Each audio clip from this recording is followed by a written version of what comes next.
और वो 3000 किलोमीटर 123 दिन में चल के वाघा के करीब खासा जो है वो पहुंच चुके हैं। लेकिन पाकिस्तान की जो सरकार है, शहबाज शरीफ की जो सरकार है, और पाकिस्तान के जो भारत में राजदूत हैं आफ्ताब हसन खान, उन्होंने इस हज यात्री को धोखा दे दिया। मैं समझता हूँ ये धोखा इसलिए दिया गया ताकि ये पहली दफ़ा भारत से कोई बंदा पैदल हज के लिए जा रहा है तो पड़ोसी मुल्क की सरकार के पेट में शायद ये भी दर्द हो गया कि एक भारतीय मुसलमान पैदल हज यात्रा पे जा रहा है और पूरी दुनिया के देश जो हैं उसको देख रहे हैं। शहाब भाई ने बजाते खुद किसी को कुछ नहीं बताया अभी तक।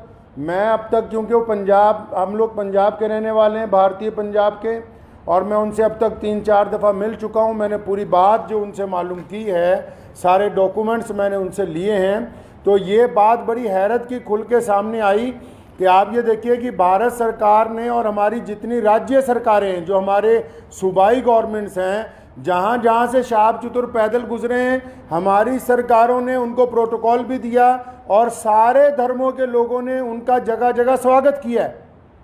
और पाकिस्तान जो ढिंडोरा पीटता है कि मैं इस्लाम का आलमबरदार हूँ, हम तो जी पूरी दुनिया में इस्लाम के मानने वालों के साथ चलने वाले हैं, उन्होंने शहाब चतुर को आज से 8 महीने पहले कहा कि आप यात्रा शुरू करें, आप जब वाघा के पास पहुँचेंगे तब वीज़ा देंगे। उन्होंने कहा अभी वीज़ा दे दो, तो इन्होंने कहा कि वीज़े की अवधि 3 महीने होती है। अगर आपको अभी वीज़ा दे देंगे तो 3 महीने तो आपने भारत में ही पैदल चलना है, तो जब आप वाघा के पास पहुंच जाओगे तो आपको वीज़ा दे देंगे। जो यूट्यूबर्स ये समझ रहे हैं और लोगों को ये गलत जानकारी दे रहे हैं कि सिक्योरिटी का मसला है, सिक्योरिटी के प्रबंध हो रहे हैं, कोई सिक्योरिटी का मसला नहीं है, कोई ऐसे प्रबंधों का मसला नहीं है, कोई उसके साथ कोई और आदमी वीज़ा लेने के लिए जाना नहीं चाहता। सीधा सीधा मसला ये है कि वो पाकिस्तान का जो एम्बेसडर है भारत के अंदर, उनकी नीयत में खोट आ गया। जब ये आदमी 3000 किलोमीटर का सफ़र तय करने के बाद यहाँ तक पहुँच गया है तो उनको ये दिल के अंदर बात आ गई कि नहीं, इसको पाकिस्तान का वीज़ा जो है वो नहीं देना चाहिए। पाकिस्तान सरकार ने शहाब चतुर को अभी तक पाकिस्तान का वीज़ा ही नहीं दिया है जी। ये बड़ी हैरत की बात और शर्म की बात है वहाँ की सरकार के लिए, जो एक भारतीय पैदल हज यात्री को रोकना चाहती है, क्योंकि अलग अलग लोगों का अलग अलग तरीका। अब हमें ये पता है कि भारत का एक पैदल यात्री जब जाएगा वो पूरी दुनिया के अलग अलग मुल्कों से गुजरेगा, तो जाहिर सी बात है कि लोगों को पता होगा कि भारत सरकार की तरफ से भारत के लोगों की मोहब्बतों को लेकर मक्का और मदीना पहुंच रहा है। तो जहां पड़ोसी मुल्क की आवाम, रोज़ाना हम लोग सोशल मीडिया पे देखते हैं, पड़ोसी मुल्क की आवाम उनका इस्तकबाल करना चाहती है, उनका इंतज़ार करना चाहती है, वहीं पड़ोसी मुल्क के बददियानत हुक्मरान जिन्होंने कभी भारत के मुसलमानों के लिए कुछ नहीं किया, मैं कहना चाहता हूँ उनको बार बार, हमने तुमसे कभी कुछ नहीं मांगा 75 सालों में, कोई तुम्हें कोई डिमांड नहीं की, ना हम मुश्किल में हो आसानी में हो, हर सूरत के अंदर हम अपने वतन में खुश हैं, इत्मीनान से हैं। हमने तमाम चीज़ों का मुकाबला बजाते खुद किया। 75 साल में एक चीज़ मांगी, एक आदमी के लिए वीज़ा, एक पैदल मुसलमान के लिए वीज़ा जिसने चल के मक्का मुकरमा जाना है। तुम एक मुसलमान को पैदल गुजरने की जगह नहीं अपने मुल्क में से दे सकते। तुम किस काम की तुम हुकूमत चला रहे हो कि हम इस्लाम के नाम पे हुकूमत चला रहे हैं।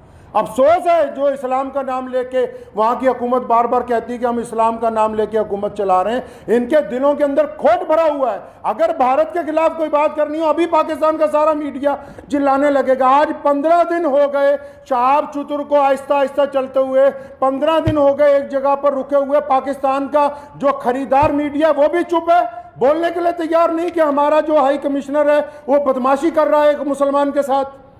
मैं ये कहना चाहता हूँ, उनकी सरकार को भी कहना चाहता हूँ, पाकिस्तान की सरकार को भी और वहाँ के हाई कमिश्नर को भी, कि अगर आपके दिमाग में ये गलत फहमी है कि शहाब चतुर साहब को तुम वीज़ा नहीं दोगे तो भारत का ये पैदल यात्री मक्का नहीं पहुँच सकेगा, तो आप अपने दिमाग में से इस गलत फहमी को बिल्कुल निकाल दीजिए।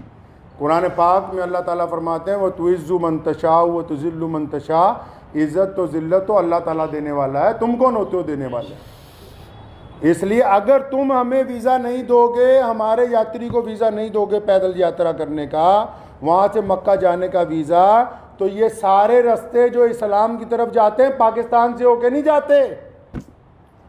मक्के की तरफ जो रास्ते गुजरते हैं मदीना मुनव्वरा में, तुम एक आशिक रसूल को इसलिए रोकना चाहते हो कि उसका जुर्म है कि वो भारत में पैदा हुआ है, यही गुनाह है उसका। अगर तुम ये कहते हो कानूनी पेचीदगियां हैं, फिर इस्लाम के नाम पर काहे की हुकूमत बनाई है। मैं अगर ये मान लो तुम्हारा तर्क पाकिस्तान एम्बेसी का कि 2-4 कानूनी पेचीदगियां हैं, तो तुम कौन सा मुसलमान हो यार। अगर 2-3 कानूनी पेचीदगियां रह गई, अगर पासपोर्ट में या किसी चीज में कोई कमी भी होती, तुम खुद पूरी कर देते कि यार हम स्पेशल तौर पर इसको वीजा देने के लिए तैयार हैं कि ये बंदा पैदल हज पे जा रहा है। लोग देखिए, आप बिना कानूनी किसी कार्रवाई के, हमारी जिस स्टेट में से गुजरा है, चाहे उस स्टेट में भाजपा की सरकार थी, चाहे उस स्टेट में कांग्रेस की सरकार थी, चाहे किसी स्टेट में आम आदमी पार्टी की सरकार है, हर एक स्टेट ने इस पैदल यात्री को प्रोटोकॉल दिया है, हर एक स्टेट ने इसकी सिक्योरिटी का प्रबंध किया है, हर एक स्टेट ने अपने ऑफिशियल साथ में लगाया कि यार मक्के जा रहा है, मदीना जा रहा है पहली दफ़ा कोई भारतीय, हमारी इतनी रियासतों में से वो गुजर के आ रहा, कहीं कोई परेशानी नहीं। तुम्हारे दरवाजे में पहुंच गया, आप अकड़ गए, क्या बात है, क्यों अकड़ गए जी आप। तो आप क्या समझते हैं कि ये पाकिस्तान से होके बगैर मक्का नहीं जाएगा? जाएंगे अल्लाह के घर पे। मोहम्मद रसूलुल्लाह सल्लल्लाहु अलैहि वसल्लम के रोज़े पर जाने से कोई ताकत नहीं रोक सकती दुनिया की। अगर आप वीज़ा नहीं देंगे तो शहाब भाई इंशाअल्लाह चाइना के रास्ते तजाकिस्तान होते हुए मक्का शरीफ पहुँचेंगे। हम आपके आगे हाथ नहीं फैलाएंगे भीख मांगने के लिए। मैं भारत के प्रधानमंत्री माननीय श्री नरेंद्र भाई मोदी जी से भी गुजारिश करना चाहता हूँ कि आप हमारे देश के प्रधानमंत्री हैं और आपने जहां सबकी बात की है, जहां आपके सारे राज्यों में से शहाब चतुर गुजर के पहुंचा है, मैं आपसे विनती करता हूं कि हमारे विदेश मंत्रालय को आदेश दें कि शहाब चतुर की जो यात्रा है इसको चाइना के रास्ते इसके प्रबंध करवाए जाएं। चाइना सरकार से बात की जाए, तजाकिस्तान सरकार से बात की जाए। अल्लाह ताला ने आपको बड़ी ताकत दी है, अल्लाह ताला ने आपको इस मुल्क की सरबराही अता की है। तो आपसे मेरी ये गुजारिश है, भारत के सभी लोगों से गुजारिश है और पड़ोसी मुल्क के जो अवाम है उनसे भी गुजारिश है कि ऐसे बददियानत हुक्मरानों के यार पीछे लगे हुए हो जो एक मुसलमान को वीज़ा नहीं देना चाहते पाकिस्तान जाने का। तो मैं अपने प्रधानमंत्री जी से अपील करना चाहता हूँ, गुजारिश करना चाहता हूँ कि अगर शहाब चतुर को पाकिस्तान एम्बेसी वीज़ा नहीं देती तो फिर आप चाइना के रास्ते विदेश मंत्रालय को कहें कि चाइना सरकार से बात करके लेह लद्दाख के रास्ते चाइना में से 5-10 दिन में गुजरना पड़ेगा। ये ज़रूर है कि ये सफ़र जहाँ 8,500 किलोमीटर में पूरा होना था वहाँ 9,000 किलोमीटर में पूरा होगा, 9,000 समथिंग के अंदर जाके पूरा होगा। लेकिन मुझे उम्मीद है, और मैंने शहाब चतुर से जब मुलाकात की, एक बात मैं आपको ये बता दूँ और पाकिस्तान एम्बेसी को भी बता दूं कि आप किसी के इरादों को नहीं बदल सकते हैं। उन्होंने मुझे बड़ी खूबसूरत बात की, उनको पता था कि पाकिस्तान सरकार बार बार, उन्होंने मुझे कहा कि ये मेरे साथ इन्होंने वादा किया केरला से चलते हुए, शहाब चतुर के साथ सारी ऑडियो रिकॉर्डिंग्स हैं, ये जितनी बातें मैं कर रहा हूँ हवाई बातें नहीं हैं, सारे डॉक्यूमेंट्स हैं, सारी ऑडियो रिकॉर्डिंग्स हैं उनके पास, शहाब भाई के पास एम्बेसी की, जिन जिन ऑफिशियल से बात हुई है। उन्होंने मुझे कहा कि मुझे कहा गया कि आप जब वाघा पहुंचने वाले होंगे आपको वीज़ा दे देंगे। कहता अब मैं यहाँ पहुंच गया हूँ, अब नखरे कर रहे हैं, ये कागज़ ले आओ, वो कागज़ ले आओ, इससे लिखवा लो, उससे लिखवा लो। तुम्हारा मुल्क है, तुमने गुजरने की इजाज़त देनी है, हम किससे लिखवा लें भाई? हम किसके पास चले जाएँ लिखवाने के लिए? साफ क्यों नहीं कहते कि तुम्हारी नीयत के अंदर बददियानती आ गई है, आपकी नीयत में बददियानती आ गई है। मैं वहाँ के अवाम से भी कहना चाहता हूँ कि ऐसी हुकूमत जो एक आदमी को वीज़ा नहीं देना चाहती, बस ये गुनाह है कि वो भारत के अंदर पैदा हुआ है। तो मुझे उन्होंने एक बड़ी खूबसूरत बात शहाब भाई ने कही।